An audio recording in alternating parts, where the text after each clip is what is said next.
right, so Wendy, we're about to go watch Sober Songs right now, and you're gonna be on stage half an hour after the show, interviewing the cast and spending time on stage, connecting with recovery and the message of the show. Like, how do you feel right now? So I'm very excited and I'm nervous. So you could have two feelings at the same time. And this is an amazing experience. And when I first came into recovery, they actually tell you that strap on your seatbelt because this is going to be a wild ride and beyond your wildest dreams. Because I believe that the 12 steps should be in your crib when you're born. Because if it was, the world would be a better place. And I always wanted to be in a Broadway show, or I would even take off Broadway show. And then here I am. So this is like beyond anything that I would ever even experience. And it's just awesome. And I'm really excited because it breaks the stigma of recovery.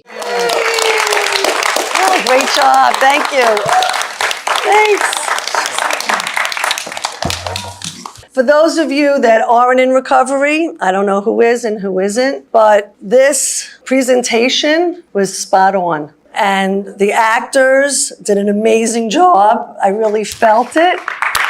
You know, I really felt it. And, you know, there was some comedy and laughter. However, this is a serious disease. I've had clients who have passed away from this disease. I've seen people come in and out of the rooms, in and out of the intensive outpatient facility that I worked in, and it's very scary and sad. And the best part that I really loved was talking about emotional sobriety, because you could stop drinking, but it's great, but you can be a dry drunk, and you switch addictions like we saw here with the relationships. That's why they say no relationships in the first year, because you switch your addiction onto the other person and you don't focus on yourself and your recovery. But they didn't listen, right? So what happens is you suffer the consequences.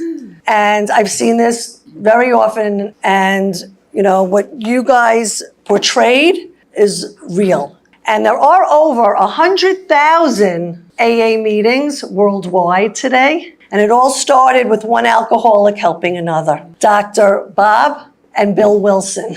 And because of them, we're here today. And what's so beautiful is this play, because we need to break the stigma together. There are other communities like Smart Recovery, which I facilitate a women's group once a month. And there are podcasts. One of my favorite podcasts is Crosstalk, that I was being interviewed. And, you know, we're really recovering out loud today. And to not have shame, to be embarrassed about it, because I believe that the 12 steps should be in your crib when you're born. Because if it was, the world would be a better place. What's going on in the world, everyone could benefit from the 12 steps.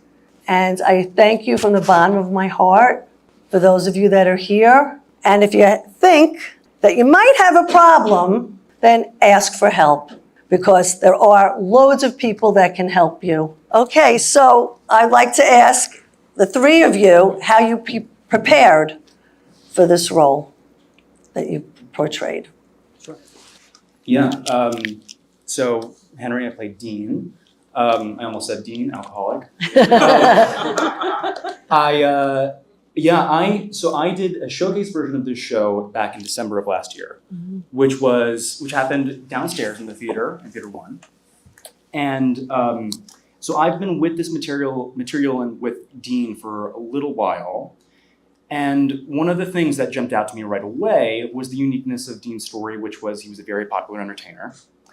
And he suffered with addiction, and his journey through recovery, in the beginning at least, in Act 1, it revolves around his relationship to his professional life, explicitly in the material.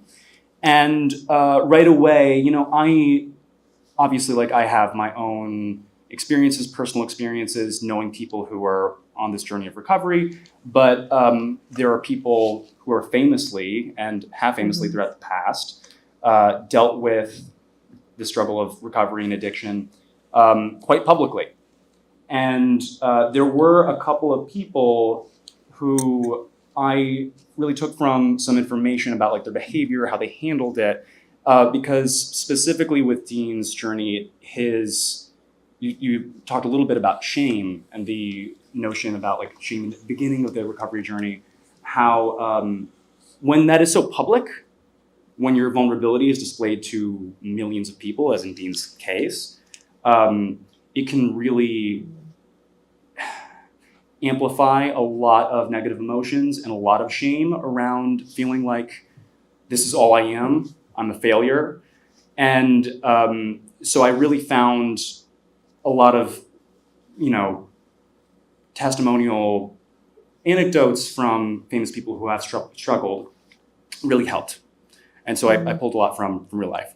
Hi, I'm Jocelyn. Thank you so Hi, much Jocelyn. for having the show. So working on Nina, I actually just joined this project with this new rehearsal process. So a lot of my working on Nina has been during rehearsal, which we were very, very grateful to have like a little bit over a month of rehearsals, which usually you only get like 2 weeks. So we were very grateful to have all of that time. And I think the thing that I had to think about the most with Nina was just making sure that Act 1 Nina and Act 2 Nina are very, very different individuals because she obviously goes through this huge life change, life-altering thing that happens to her. And so making sure that I find the truth in it, which honestly, you can just find in the script and in the words and in the actions themselves because, like you said, this is a very relatable story that a lot of people can relate to. So, just finding the reality of the words that I was saying.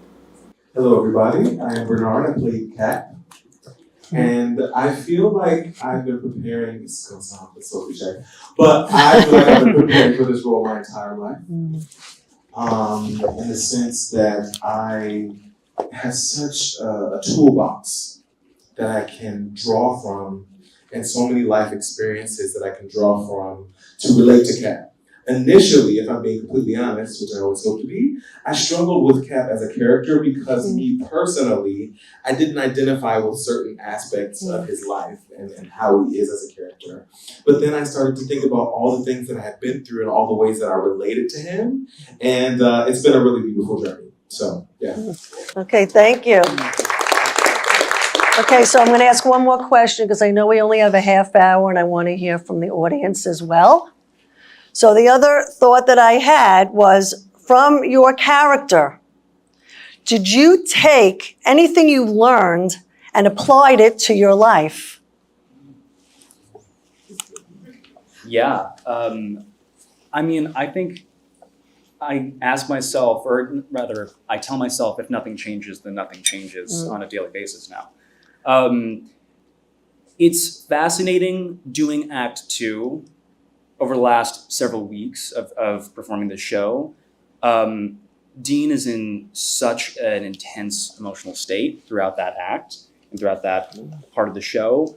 And I find myself, backstage ready to come on as Henry and, trying to stay present and trying to kind of like make sure that I know this person and that I feel for this person and that I am this person. And, but as an actor, sometimes you deviate, we're on the digital age, so it's very easy to get distracted. And I often find myself as Dean talking to Henry, just like, if nothing changes, then nothing changes when I'm thinking about like my own personal life. And so that is definitely one sentiment that has really carried over from the character to me. Thank you. I would say for me, the thing that struck me the most about Nina is in Act 2, how much she loves her female friends. Because your female friends are really the people that keep you here and keep you grounded and like not being afraid to reach out to my female friends when I needed help. So yeah, that's Thank you. For me, it's Kat's line where he says, the cemeteries are full of people who are going to start over on Monday. And so there's such an immediacy with that. Don't wait. What is it that you want to do? What is it that you need to do? Do it now. And so I've been practicing that. Thank you. Yes, so true what you're talking about because, we talk about in recovery, one day at a time, and all we have is today.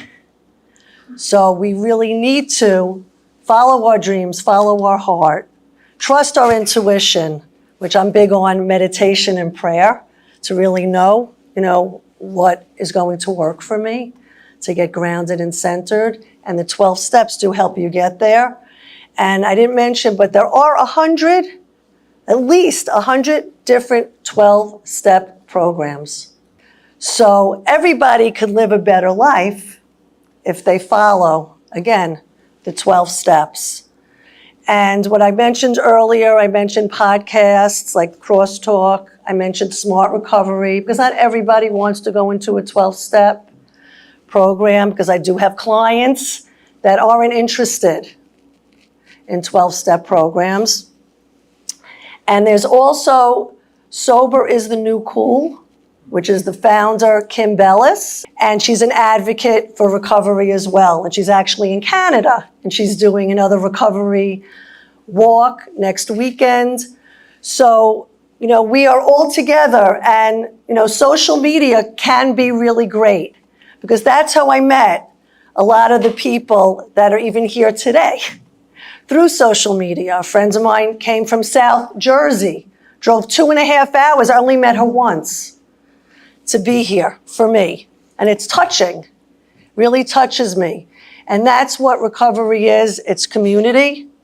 Like you said, friends, they're my sisters. I'm an only child, but I'm really not. I have so many brothers and sisters, and they're all here in the audience, even if I don't know you, because we all have one mission, to be here for one another.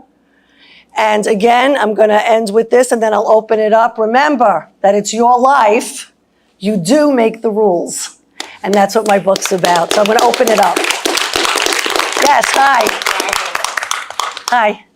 So how has this musical and your participation in it impacted your own personal lives?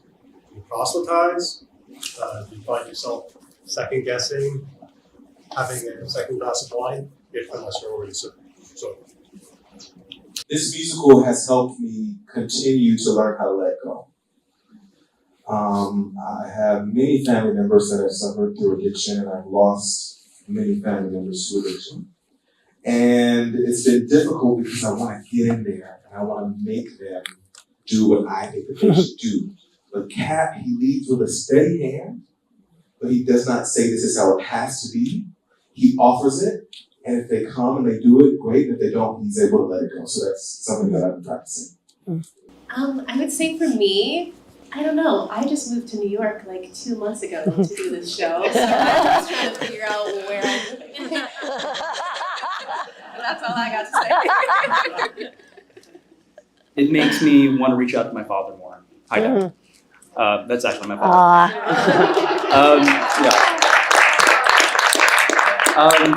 No, seriously, it actually has. It has made me so much more present, and like relating to this person's journey day in, day out, especially like in the face of such a loss. Like I find myself, part of an actor's journey is asking yourself so many questions about, okay, so they're here now in this scene, but like where were they right before this scene? And with the magnitude of the loss that the character faces, that my character faces at the end of Act 1, I'm thinking about all my loved ones and all the people who I care about. And it's made me so much more grateful, honestly. Yeah. Okay, thank you. Anybody else? Yes. Hi. This question is actually for Wendy. Ah. And it also, it might be something that you all should notice, and being in the, representing recovering alcoholics, but I just have heard, I have 3 children in their 20s, and I hear them talking about their friends, and I hear about the age range, and I know that you have many clients, and I'm wondering if I just seem to be hearing that there's a lot of people in that age range that are choosing not to drink. Mm-hmm. And that seems to be, and I'm wondering if it's because there's such an awareness of the disease because of their parents. So my children, I have no shame about, I'm not embarrassed of it. I am in recovery. So is it because there is a fear that they're going to have the disease, or is it just because we're doing a really great job of the awareness? And do you see that when you're, I don't know what age range, are you treating people in your, in your practice that are in that age range? Like, do we see that as something that may be happening, which would be amazing? Is this a thing? Is this a trend? And I don't know, do you see it amongst friends of yours? I guess it's for everybody. Okay, so I'll jump in for a second, and then if you want to answer it, like I was saying, sober is the new cool, and a lot of young people just want to have a healthy lifestyle, and they're more aware, and people are talking about it. And if you even see celebrities, it's cool to be sober. And also, I will always say, it's your friends who you're with. And the clients that I help really are 30 and above. And I've been switching more to the Al-Anon side because I find that if the parents or the loved ones get help, then it can help their family members maybe reach a bottom, because a lot of people enable. And then, like we saw, try to fix, which could actually hurt. So it's how to raise that bottom that somebody wants help and asks for help. So it's more the codependent and Al-Anon people that I find really need the help. The parents need the help in order to help the children. And that doesn't mean you tell them not to drink, but maybe you kick them out of the house and say, you've got to get out of here. I don't want to be around that chaos and toxicity. And maybe they'll get help. And I've seen that happen when parents do tough love. So thank you. I hope that answered your question. And any of you have an answer? Yeah. To answer your question, yes, absolutely. And I can't tell you how many times I've been doing this show and told people, my friends, about doing this show. And a lot of the response I get is, oh, that's so cool. I've been sober for 8 months, or I've been sober for 6 months, or I haven't had a drink in like a year and a half. And how there's a casualness in people like my age range when I bring that up, that I think is really, really cool. It's like, it's not this heavy thing that you're like, burden that you're carrying. It's just a fact, and it's just part of you. So that's, I don't know why, but it's great. I started to notice because I've been traveling a lot, so every restaurant I go to has a non-alcoholic beverage menu that's so I've been noticing that, for better or worse, corporate America and restaurants, everyone is starting to take notice, and I think that it's a really great thing. Okay, so I guess that's it. Okay, well, thank you all for being here. Thank you.